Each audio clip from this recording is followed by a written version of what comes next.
Have you ever wondered why some people seem to effortlessly understand others, why they can read a room, anticipate reactions, and handle even the most complex social dynamics with ease? Here's the truth. Words are deceptive. People say things they don't mean all the time. We've been conditioned to put on masks, to smile even when we're frustrated, to compliment when we're competing, and to agree when we're seething inside. But there's something far more honest than words, something much harder to control. Body language. Your body tells the truth. No matter how carefully someone chooses their words, their posture, tone, gestures, and expressions leak the truth. Even the finest actors in the world struggle to fully mask what their body and voice reveal. And this is where one of the most powerful, life-changing skills comes into play: observation. The ability to observe people deeply, beyond their words, is a superpower in today's world.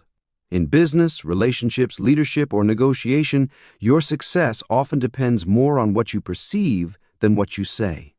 Unfortunately, most people are so absorbed in themselves, worried about how they look, how they sound, whether they're fitting in, that they forget to observe.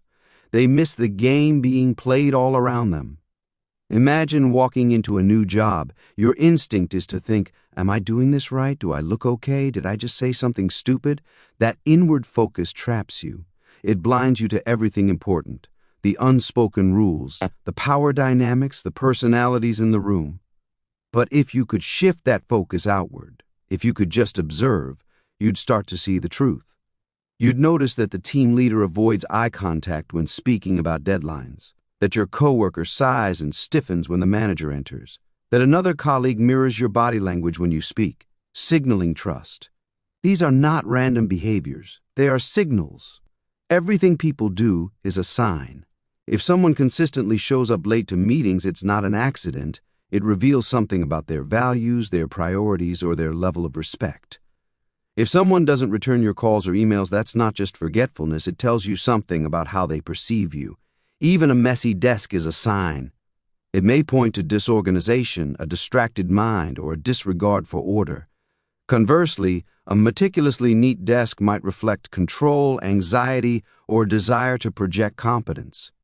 When you begin to see these things, the world around you changes. People are no longer confusing or unpredictable.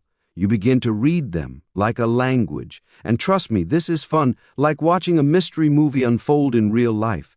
You're decoding reality, seeing through masks, understanding motives others miss. You'll start to notice the shift in someone's tone in an email. A slight coldness, a word that feels out of place, a missing warmth that used to be there. These small things matter. They are clues. They are truth. And yet, society tells us to ignore these gut feelings. We're taught to suppress instincts that might offend. Don't cross the street if someone makes you uncomfortable. That might be rude. And don't assume anything. Give the benefit of the doubt. But that's how we silence the most ancient and accurate part of ourselves. We are emotional, intuitive creatures long before we became rational thinkers. That gut feeling you get when something feels off, that subtle discomfort around someone, that sudden tension in a conversation, trust it. In my book, The Laws of Human Nature, I dedicated an entire chapter to nonverbal communication because it's such a critical, underused skill. We speak with our bodies all the time. A slight shift in posture, where someone places their feet, the tone of their voice, how wide their eyes open, the way they tilt their head, it all means something. You can be in a conversation and someone is smiling, but their body is angled away, their feet point toward the door, and their eyes are scanning the room. They're not into the conversation. That's the truth, regardless of the words. A real smile lights up the whole face. You'll see it in the cheeks, the eyes, even the eyebrows. A fake smile? It's tight, controlled, half-hearted. And people can't hide these signals for long. If you pay attention, you can detect emotions like resentment, insecurity, jealousy, even manipulation. You'll see through the charming colleague who's secretly competing with you. You'll sense the tension between two people in a room, even when they're politely chatting. But to master this level of insight, there's a price. You have to shut off your own mental noise. That voice constantly asking, "How do I look? Did I say the right thing?"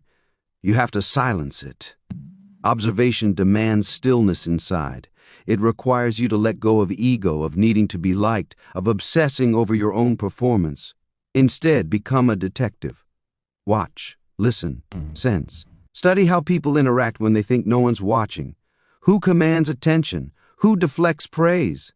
Who is quietly dominant without speaking a word? Learn to name people's traits. Say to yourself, this person values attention and validation. Or, this one is highly territorial. Notice how they always sit in the same spot. Naming traits helps you build a mental map of the people around you, and that map helps you navigate power, trust, and opportunity with clarity. This isn't about manipulation, it's about clarity. When you can observe people at this level, you'll know who to avoid, who to trust, who to follow, and who to challenge. You'll know when someone is bluffing or when someone is hurting. You'll avoid unnecessary conflict and find the allies who truly matter. And most importantly, you'll begin to understand yourself. Because once you learn to read others, you'll see yourself more clearly. You'll recognize your own masks, your own body language, the energy you give off without realizing it. This is the gateway to emotional intelligence, to deep relationships, to real confidence. So, here's your challenge. Next time you're in a conversation, whether at work, in a coffee shop, or at a family gathering, go silent inside. Turn off the monologue. And just observe. Watch people's feet, hands, posture. Listen to the tone beneath the words. Feel the room's energy. Look for micro-reactions, those flickers of emotion that last less than a second. Then match what you observe with what's being said. Ask yourself, are the words and the body aligned, or is there a gap? That gap is where truth lives. You'll be amazed at what you uncover, because while words are crafted to protect and persuade, the body speaks from the soul, and it never lies.